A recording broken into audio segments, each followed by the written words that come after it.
We are here with the featherweight champ, Alexander Volkanovski, who I gotta say, you almost look like you're giving me like a hitman type vibes with the all black. What's the mood coming into this title defense? Hey, it's a good mood. It's a good mood, but hey, got to look dangerous as well. Yeah, yeah. No. Hey, vibes have been good. But just been loving it, soaking up the fight week. It's good to be back here doing my thing. So can't wait to get in there. How are you a better fighter than when we saw you in September? I mean, when you guys. We're talking about the top three, top four pound-for-pound fighters in the world. Like, how do you continue to improve, and what are you better at now than before? Oh, man, like there's always room for improvement. See, that's what a lot of people sit there and think because you're at the top, you're at top of the mountain, you know, and they get complacent there, which a lot of champions do. But that's not what I'm about. I'm always wanting to raise the bar. You know, what I know now is not enough. I always have that attitude and that mentality.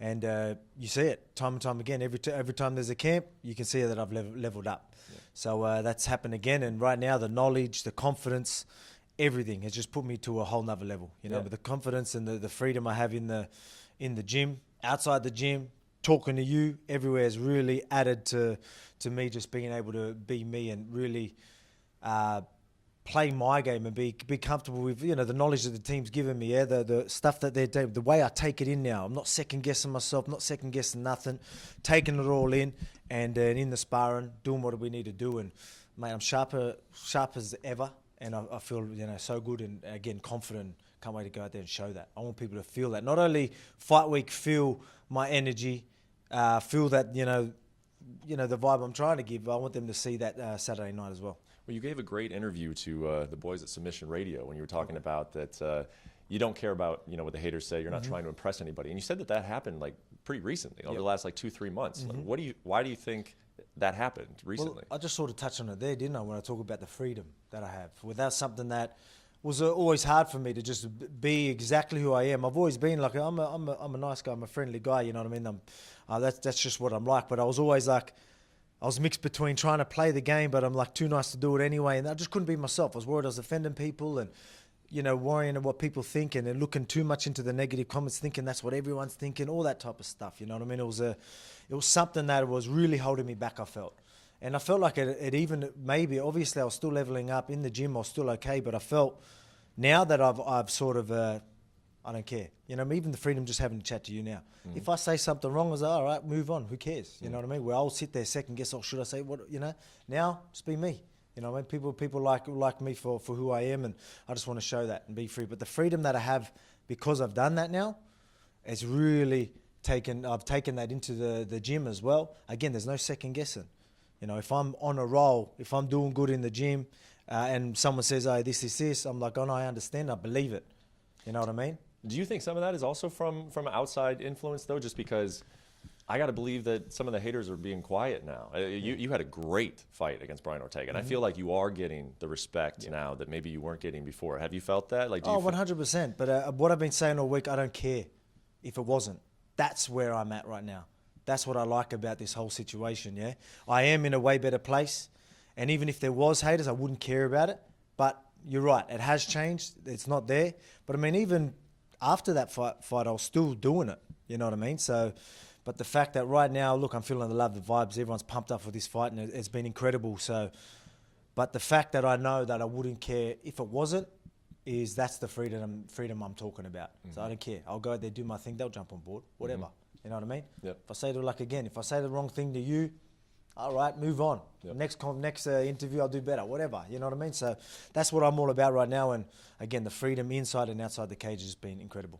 I've heard you say, you know, and this kind of feels obvious, but it's like, you know, I'm working for legacy now. You know, I want the big fights. I'm looking around at some of these bigger fights. What is the difference in that mentality of like when you were a challenger and you wanted a belt, and now you're like, no, I want to leave like a legacy now. Like what is the difference between the two? Like it's something that. It's funny, earlier in my career and all that, I never really talked about it. Even when I was first champion, I didn't really understand it or really care too much about it. It was all about winning and making money for my family, winning for my family and all that, and my teams and stuff like that, which is always going to be there. But then you talk about the legacy, right? And like I'm growing, I want my name in the history books. You know, I want to break records and do all that type of stuff, because not only that, obviously it's going to make me good money now, but I can leverage off that for the rest of my life. My family can leverage off that.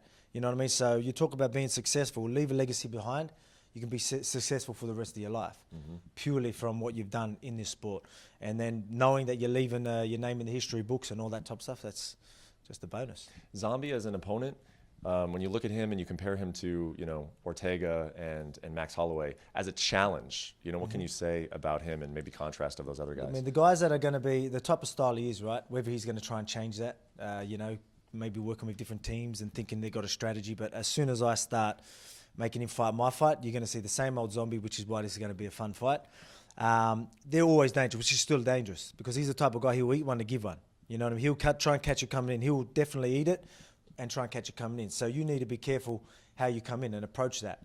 But I mean, my movement and all that, and the fact that I guess I reckon I'm going to have him biting, and he's going to be making some bad decisions in there, I believe, and I'm going to capitalise. That's why I feel like this is going to be a fun fight and going to be a really good showing for me. Again, I've got a lot of respect for him as a fighter, and he is dangerous, but at the same time on a whole nother level. I heard you say that you will be unhappy if you don't get a finish. Yep, I would. And going back to what we're saying, I'm not saying that just because you want to hear it, just because the people want to hear it. It's because I believe it, and that's what I want to do. And where I'm at right now, and I said this is the best I've ever been, the sharpest I've ever been, happiest I've ever been, and that's what I expect. And again, that's not on, excuse my language, on Zombie. That's just purely where I am at right now. I just feel like I'm on a whole nother level. I'm too sharp. I'm too strong. I see me finishing him anywhere. And again, the fact that I get to fight my fight, I think my style really works well in this. I don't think it needs to be a strategy-heavy type of fight where I need to focus on a strategy, and it's going to be harder to sort of play what's in front of me. Right now, I can just play what's in front of me. My style covers a lot of ground, and it makes it easy for me to capitalize. So once I put someone on his chin, if I have to grab him, throw him to the floor, get a submission, punch his face through the canvas, whatever it is, that's what I believe will happen. I won't be happy if I don't, just purely because I expect that from myself. And you want to fight 3 times this year? I do, yeah, definitely. Yeah. So that's, I know we're hearing whispers that maybe we can get it back down our side, neck of the woods, and I'm going to make sure it happens anyway. So I'm going to be rooting for that.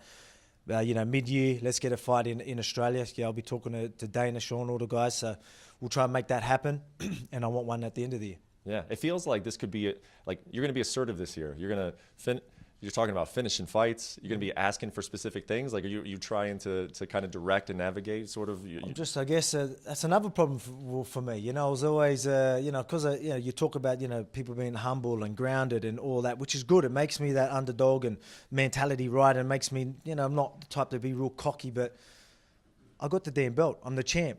I was going to swear again. Own the damn thing. You know what I mean?